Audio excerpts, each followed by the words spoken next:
Assalamualaikum warahmatullahi wabarakatuh. Bismillahirrahmanirrahim. Alhamdulillahirabbil alamin. Wassalatu wassalamu ala asyrafil anbiya wal mursalin sayyidina wa maulana Muhammad wa ala alihi wa ashabi ajmain. Amma ba'du.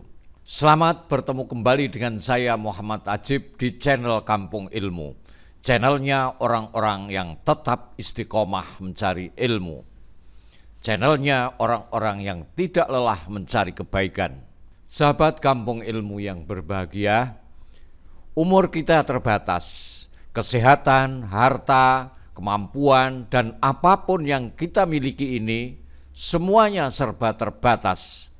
Semuanya itu suatu hari pasti akan lenyap.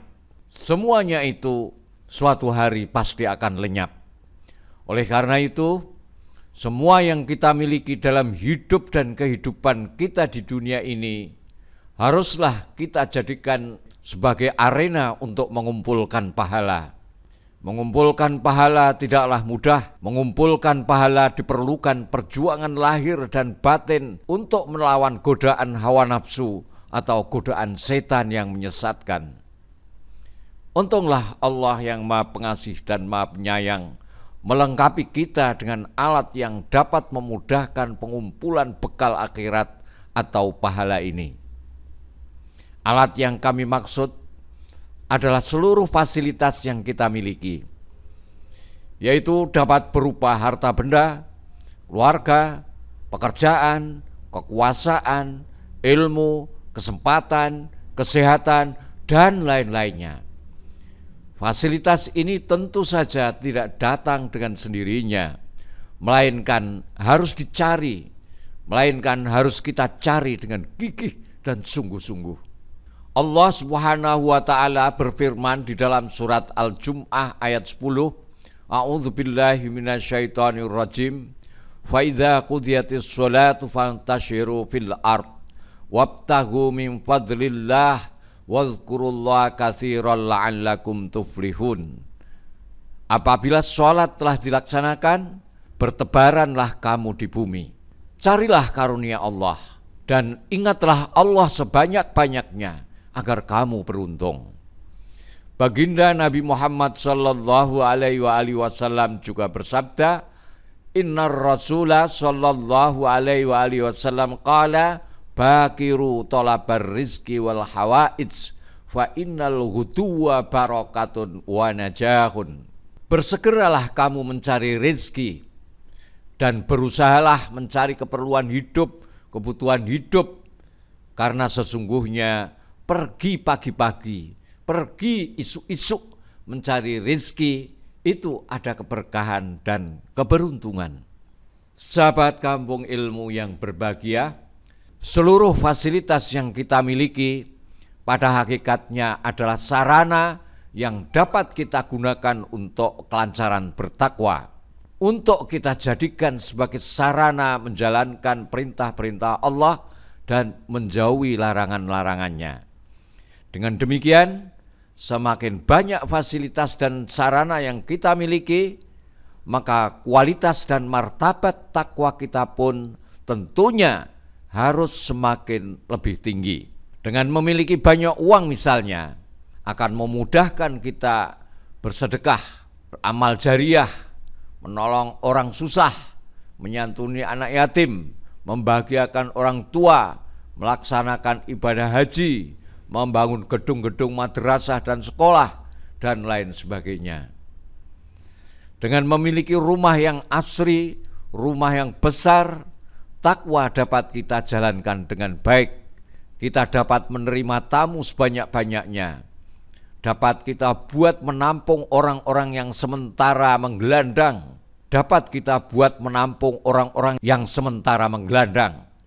Dapat dijadikan penginapan para mujahid dakwah yang membutuhkan.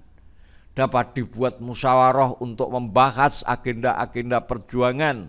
Dapat dibuat musyawarah untuk membahas agenda-agenda perjuangan umat Islam dan lain sebagainya. Bukankah itu amalan takwa? Bagaimana dapat menghasilkan takwa yang baik kalau kita tinggal di rumah yang sumpek dan sempit?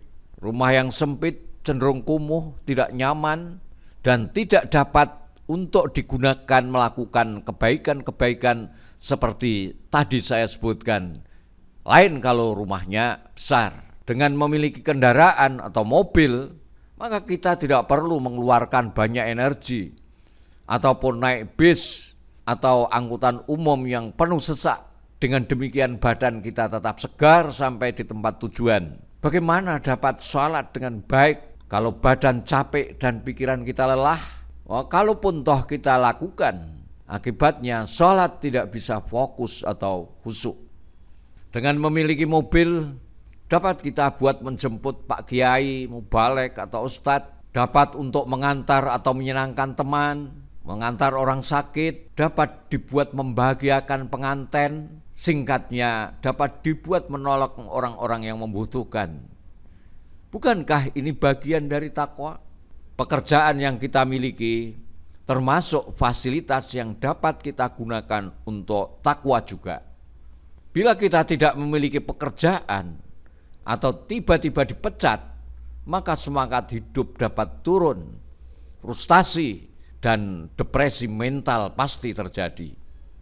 Bagaimana dengan kondisi mental seperti ini dapat diharapkan menghasilkan takwa yang berkualitas baik? Sahabat kampung ilmu yang berbahagia, pangkat, kekuasaan, kedudukan yang kita miliki dapat juga untuk mempermudah takwa, dapat juga untuk mempermudah bertakwa. Dengan pangkat yang tinggi, maka akan memudahkan menghasilkan kualitas takwa yang lebih baik dibandingkan dengan pegawai rendahan. Tapi juga sering terbalik ini malahan.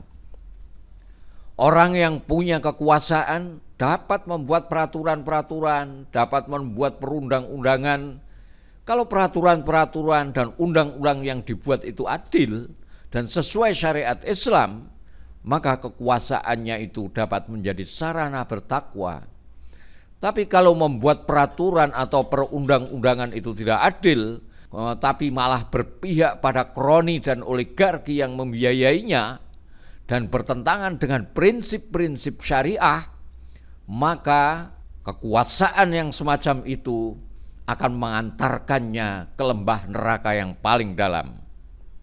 Keluarga yang terdiri dari istri dan anak-anak yang kita miliki itu pun merupakan fasilitas untuk melaksanakan takwa. Mereka dapat menjadi pelipur lara yang membuat hati menjadi tentram. Dengan hati yang tentram, tentu akan lebih mudah untuk melaksanakan takwa.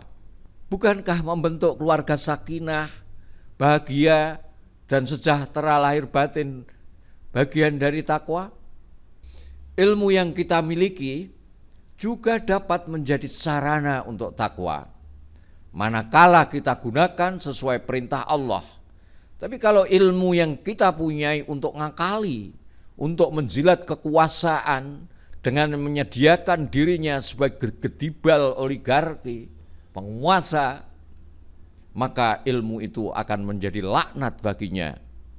Tapi kalau ilmu yang kita punyai untuk ngakali, untuk menjilat kekuasaan, dengan menyediakan dirinya sebagai gedibalnya oligarki, maka ilmu itu akan menjadi laknat baginya. Sahabat kampung ilmu yang berbahagia, manusia tidak terus-menerus stabil dalam melakukan kebaikan. Kadang malas, jenuh, dan bosan. Bila kita sedang diserang penyakit semacam ini, atau futur, malas, ataupun merasa jenuh dalam bertakwa, maka renungkanlah sejenak akan tujuan hidup kita di dunia ini. Lalu gunakanlah fasilitas yang kita miliki untuk mengusir kemalasan atau kejenuhan itu. Caranya, ya misalnya bercengkerama dengan keluarga, ataupun pergi ke tempat-tempat hiburan yang halal dan sehat, atau silaturahim ke orang-orang soleh dan lain sebagainya. Kegiatan seperti ini dapat menghilangkan perasaan itu. Jadi jelaslah bahwa fasilitas baik materi atau non materi yang kita miliki dapat kita gunakan untuk menunjang kelancaran pelaksanaan takwa. Bila kita telah menghayati hal ini, maka insya Allah kita tidak akan silau oleh materi ataupun kedudukan atau kekuasaan, karena sesungguhnya semuanya itu dititipkan Allah kepada kita semata-mata sebagai alat untuk meningkatkan ketakwaan kita. Muhammad Ajib. Assalamualaikum warahmatullahi wabarakatuh.